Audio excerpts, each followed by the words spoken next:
नमस्कार, daily line के news file bulletin में आपका स्वागत है। मैं हूं किरण। इस बुलेटिन में हम आपको बताएंगे कि जम्मू कश्मीर में बीजेपी कार्यकर्ताओं ने पार्टी दफ्तर में किस बात को लेकर जमकर हंगामा किया। साथ ही बताएंगे कि केंद्र सरकार ने लद्दाख में कितने नए जिले बनाने का ऐलान किया है। इसके अलावा आपको जानकारी देंगे कि कोलकाता केस के मुख्य आरोपी ने पॉलीग्राफ टेस्ट में क्या कुछ कबूल किया है। लेकिन उससे पहले नजर आज की हेडलाइंस पर। जम्मू कश्मीर में बीजेपी ने एक के बाद एक जारी की 3 लिस्ट। टिकट को लेकर पार्टी दफ्तर पर जमकर हुआ हंगामा। पार्टी हाईकमान ने वापस ली पहली सूची। लद्दाख में बनाए जाएंगे 5 नए जिले, फिर 7 होगी जिलों की संख्या। पीएम मोदी ने कहा अब विकास पर ज्यादा ध्यान दिया जाएगा। कोलकाता केस के मुख्य आरोपी ने पॉलीग्राफ टेस्ट में कबूला जुर्म। कहा घटना से पहले पी शराब रेड लाइट एरिया गया और रास्ते में एक लड़की को छेड़ा।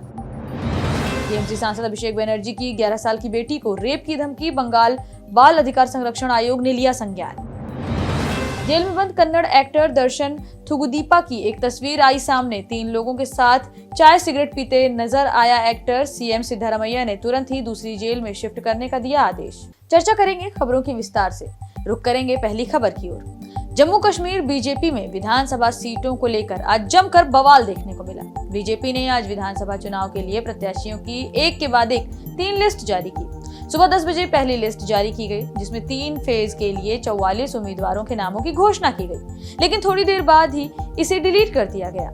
इसके 2 घंटे बाद एक नई लिस्ट आई। इसमें सिर्फ फर्स्ट फेज के 15 कैंडिडेट्स के नाम थे। इसके बाद 45 मिनट बीतते ही एक और लिस्ट आ गई। इसमें सिर्फ एक प्रत्याशी का नाम था। तीसरी लिस्ट में कोंकरनाग से चौधरी रोशन हुसैन के नाम की घोषणा की गई। वहीं इस दौरान जम्मू कश्मीर में बीजेपी दफ्तर में कार्यकर्ताओं ने जमकर विरोध प्रदर्शन किया। कार्यकर्ताओं ने कहा कि पार्टी ने पैराशूट प्रत्याशी उतार दिए हैं। जानकारी के मुताबिक कार्यकर्ताओं के विरोध को देखते हुए ही पार्टी ने प्रत्याशियों की पहली लिस्ट वापस ली थी।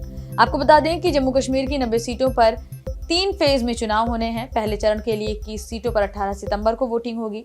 बीजेपी ने पहले फेज के लिए 16 प्रत्याशियों का ऐलान अब तक कर दिया है। 8 उम्मीदवारों के नामों की घोषणा अभी बाकी है।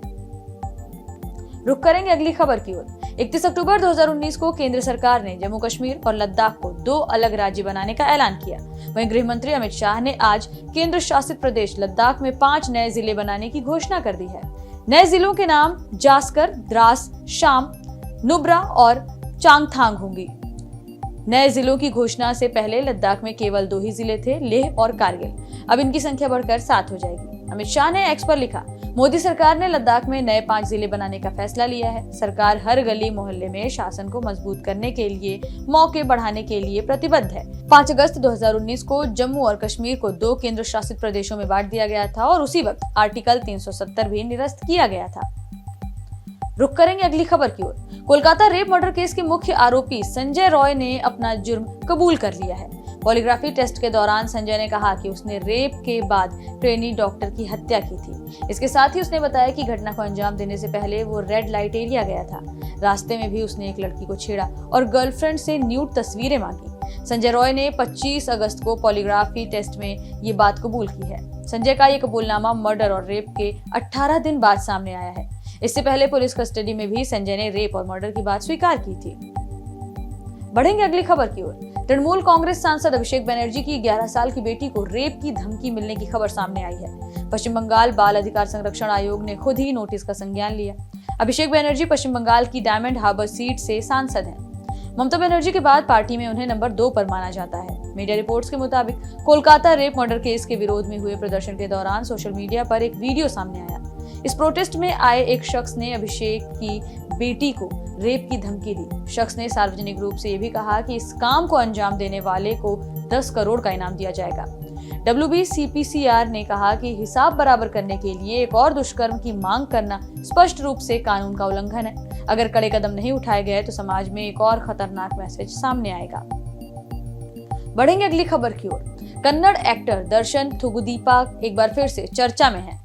वे 11 जून से फैन रेणुका स्वामी के मर्डर केस में बेंगलुरु की सेंट्रल जेल में बंद हैं। इसी बीच एक्टर की जेल से एक तस्वीर सामने आई है, जिसमें वे 3 लोगों के साथ बैठकर चाय सिगरेट पीते नजर आ रहे हैं। इस पर विवाद बढ़ने के बाद कर्नाटक के मुख्यमंत्री सिद्धरामैया ने एक्टर को तुरंत दूसरी जेल में शिफ्ट करने का आदेश दिया है। इसके साथ ही डीजीपी को जेल विजिट करते हुए मामले की पूरी रिपोर्ट सौंपने की निर्देश दिए हैं। वहीं सीएम के आदेश पर जेल पहुंची डीजीपी के सेल ने 7 अधिकारियों को सस्पेंड करने की कार्रवाई की है।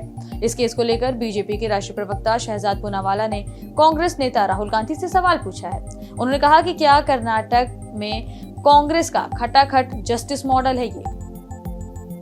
रुक करेंगे अगली खबर की ओर। सीएम योगी ने आज यूपी के लोगों को बड़ा संदेश दिया है। उन्होंने बांग्लादेशी हिंसा का जिक्र करते हुए कहा कि राष्ट्र से बढ़कर कुछ नहीं, राष्ट्र तभी सशक्त होगा जब हम एक होंगे।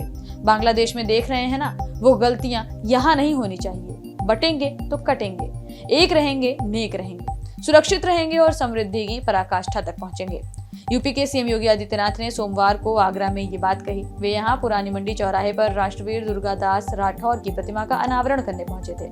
इस मौके पर उन्होंने राष्ट्रवीर दुर्गादास राठौर के अलावा रामप्रसाद बिस्मिल, महानायक छत्रपति शिवाजी और राजस्थान में महाराजा जसवंत सिंह का भी जिक्र किया। फिलहाल इस बुलेटिन में इतना ही। देश और दुनिया से जुड़ी तमाम खबरों से अपडेटेड रहने के लिए बने रहिए डेली लाइन के साथ।